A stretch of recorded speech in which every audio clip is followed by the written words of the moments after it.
Halo semua, nama aku Daniel dan di video kali ini aku akan membahas lagi kenapa aku berinvestasi di Bitcoin ya teman. Dan nanti kita juga akan bahas banyak hal yang menarik seputar Bitcoin lagi. Nah, seperti yang udah aku jelasin di video-video sebelumnya, sebenarnya aku menggunakan Bitcoin ini sebagai salah satu metode untuk aku bisa menyimpan nilai, menyimpan value, atau penyimpan energi yang baik ya teman. Kenapa seperti itu? Karena seperti yang udah aku bahas di video-video sebelumnya, bahwa sebenarnya kalau kita menyimpan dalam bentuk uang, uang itu bisa dengan sangat mudah di-print, dan kalau misalnya uang di-print, supply-nya meningkat, maka nilainya akan semakin rendah. Kalau nilainya semakin rendah, otomatis daya belinya semakin kecil, dan makin lama energi kita akan semakin berkurang ya teman. Nah, ini aku bakal tunjukin ada satu video, di mana video ini menarik banget ya teman, di mana ada satu pemuda, dan ini bukan di Indonesia ya, ini di luar negeri, tepatnya ada di Amerika, di mana dia mencoba melakukan belanja barang yang sama dari beberapa tahun lalu, tapi harganya bisa beda jauh. Teman-teman bisa coba lihat video. Go be sick. I just looked through my Walmart history, and I found this Walmart order from 2 years ago for the whole month worth of groceries. 45 items cost $126. A whole month of groceries just for me, basically. But I did notice this reorder all button, and I wanted to see how much it would cost now. Now, this order of 45 items for 1 month would have cost $414. That is 4 times more. How? What? Nah, jadi ini menarik banget ya, dimana di tahun 2022, orang itu dia pesen semua barang belanjaannya untuk 1 bulan, dan ternyata itu dia nge-spend sebanyak $126,6 ya teman. Tapi ternyata di aplikasi itu menarik banget, karena ada satu tombol, namanya tombol reorder all, yaitu pesen ulang semua barang yang dia pesen waktu itu. Nah, dia coba untuk reorder all semua barang yang dia pesen waktu itu, dan ternyata belanjaan yang sama, dengan jumlah yang sama, keperluan dia untuk 1 bulan itu, barang-barangnya juga sama semua, sekarang 2 tahun setelahnya udah bernilai 414,3, atau kalau di rupiah mungkin sekitar 6 juta. Tapi yang di sini aku pengen tekankan adalah harganya itu udah beda jauh ya teman, dimana itu udah 3 kali lipatnya lebih mahal daripada harganya saat itu. Ini kenapa? Ini karena terjadi yang namanya inflasi, dimana daya beli uang kita semakin kecil ya teman. Dan ini shocking banget, bayangin kamu dalam beberapa tahun aja kekayaan kamu bisa berkurang secara signifikan kalau misalnya kamu nggak mengembangkan uangmu itu. Karena uangmu itu secara nggak langsung nilainya berturun dari waktu ke waktu ya teman. Nah, kemudian kita punya satu contoh lagi, properti ya teman. Dimana di zaman dulu, properti di Alam Sutera itu masih murah banget. Harganya masih 21 juta. Kamu bisa lihat satu iklan ini. Nanti kita bakal coba sedikit melakukan hitung-hitungannya ya teman.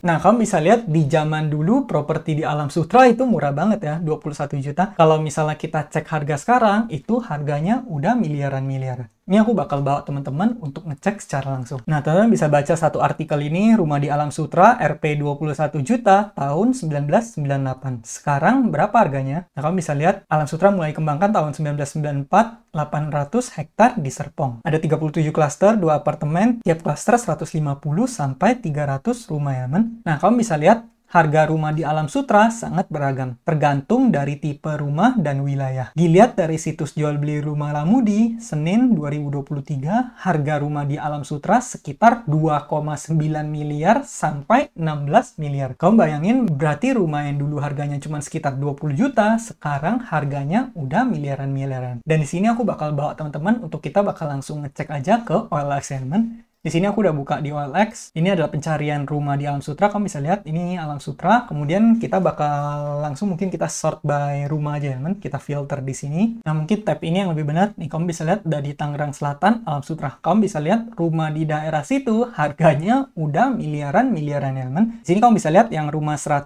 meteran aja itu 1,9 miliar. Ada yang 3 miliar, ada yang 5 miliar, ada yang 1,6 miliar. Ini kita bakal search kemudian pakai keyword Alam Sutera aja, kamu bisa lihat ini harganya semua udah miliaran ya, teman. Ada yang 4 miliar, ada yang kalau misalnya rumah yang simple, yang sederhana banget, itu mungkin sekitar satuan miliar. Tapi aku cukup yakin kalau misalnya pengen rumah yang lumayan oke, di sana pasti udah paling nggak butuh 2-3 miliar ya, teman. Bahkan apartemennya aja bisa segituan juga. Ini kamu bisa lihat harganya udah menjadi miliaran. Nah, ini kamu bisa lihat Cassia at Ayodhya by Alam Sutera 1,9 miliar. Itu pun ukurannya 85 meter persegi ya, teman. Ini kemudian rumah baru siap huni di Alam Sutera 2,8 miliar. Yang agak murah itu mungkin daerah-daerah yang deket dengan Alam Sutera. Tapi yang di Alam Suteranya langsung, itu harganya bisa sampai 2 miliar, 3 miliar, dan seterusnya, teman. Dari situ aja teman-teman bisa lihat sebenarnya nilai daya beli uang kita itu semakin lama semakin kecil. Bahkan kalau misalnya pengen yang lumayan oke, nggak akan kaget lagi kalau rumahnya bisa hampir deket-deket ke 10 miliar atau 2 digit M ya, teman. Nih, kamu bisa lihat ada yang sampai 6 miliar, ada yang ini yang lumayan gede, mungkin bisa sampai 14 miliar, 14 miliar, ada yang mungkin di sini 6 miliar, tapi simpelnya pasti di antara 2 miliar atau 3 miliar plus-plus ya, teman. Nah, di sini aku juga udah melakukan perhitungan di mana sebenarnya kenaikan propertinya itu bisa dibilang cukup tinggi ya. Ini kamu bisa lihat rumah yang tadi 21 juta, kalau misalnya di 2024 itu menjadi 1,5 miliar aja, ini angkanya udah aku ambil konservatif banget ya, teman. Karena teman-teman tadi udah lihat sendiri harganya bisa sampai 2 miliar, 3 miliar, 4 miliar, dan seterusnya, ada yang sampai 2 digit M. Jadi 1,5 miliar ini udah konservatif banget. Itu artinya ada kenaikan sebanyak 71 kali lipat dari harga di tahun 1998, yaitu 21 juta rupiah. Kalau misal kita coba hitung CAGR-nya, compounded annual growth rate-nya, itu berarti per tahun naiknya 17,8% ya, teman. Kemudian di sini aku coba masukin lagi aja, kalau tadi angkanya 1,5 M, ini jadi 2 M. Itu artinya ada kenaikan 95 kali lipat, dan CAGR-nya per tahun itu naik 19,15%. Ini angkanya udah aku bikin konservatif banget ya. Karena seperti yang tadi teman-teman lihat, harganya bahkan nggak kaget kalau misalnya jauh melebihi 2 miliar. Yang bisa kita simpulkan apa? Yang bisa kita simpulkan adalah kenaikan harga properti, bahkan di sini 17%, itu udah angka yang konservatif banget. Bahkan aslinya bisa lebih tinggi dari itu. Kenapa bisa terjadi seperti itu? Ya karena daya beli uang kita semakin lama semakin kecil. Makanya rumah yang dulu harganya 21 juta, sekarang bisa sampai 2 miliar, 3 miliar, dan seterusnya. Itulah juga menjadi alasan kenapa aku berinvestasi di Bitcoin ya, teman. Karena menurut aku pribadi, Bitcoin itu mungkin mirip-mirip dengan properti, atau kalau mau disebut gold atau komoditas juga bisa. Karena sifatnya yang langka, dan semakin lama akan semakin banyak demand-nya, supply-nya udah fix, pertambahan supply-nya juga bagus banget ya, teman. Karena stock to flow-nya bagus banget. Teman-teman bisa coba baca buku Bitcoin standar ya, teman. Aku udah selesain baca buku itu. Nah, makanya kalau misalnya teman-teman lihat dari ucapan atau kutipan dari Satoshi Nakamoto, beliau pernah bilang ya, teman, I'm sure that in 20 years there will be either very large transaction volume or no volume. Di sini aku pernah sebutin Bitcoin itu either ke 0 atau either menjadi mahal banget nantinya ya, teman. Opsinya nggak ada di tengah-tengah, opsinya cuma di antara dua itu. Dan kalau misalnya kita lihat sekarang, kayaknya susah banget untuk bilang Bitcoin bakal ke 0. Ini teman-teman bisa lihat transaksi Bitcoin di tahun 2023 ya, dari Bitcoin Archive. Bitcoin proses 36,6 triliun of transactions in 2023. That's more than double Mastercard and Visa combined. Ini yang sangat bagus atau superior dari Bitcoin. Bitcoin itu nggak ada pihak ketiganya, karena Bitcoin itu sifatnya adalah peer-to-peer. Nah, udah gitu, transaksinya sekarang udah gede banget ya, teman. Seperti yang tadi disebutkan, Bitcoin either to 0 atau either menjadi gede banget. Kalau misal kita lihat sekarang, bahkan Bitcoin lebih dari 2 kali lipatnya Mastercard sama Visa digabungin. Teman-teman bisa bayangin seberapa besar transaksi Bitcoin di 2023. Ditambah lagi belakangan ini Bitcoin udah mulai di-approve ETF-nya di 2024, udah banyak banget kemajuan. Nih teman-teman bisa lihat di sini market cap Januari 2024 spot ETF Bitcoin market cap itu masih 0 elemen, sedangkan di 2024 Agustus itu udah 48 billions of dollar. Kamu bisa bayangin itu segede apa Bitcoin ETF spotnya. Dan karena Bitcoin udah makin diterima oleh institusi-institusi besar, udah mulai banyak dilirik, banyak perusahaan yang masuk, banyak perusahaan yang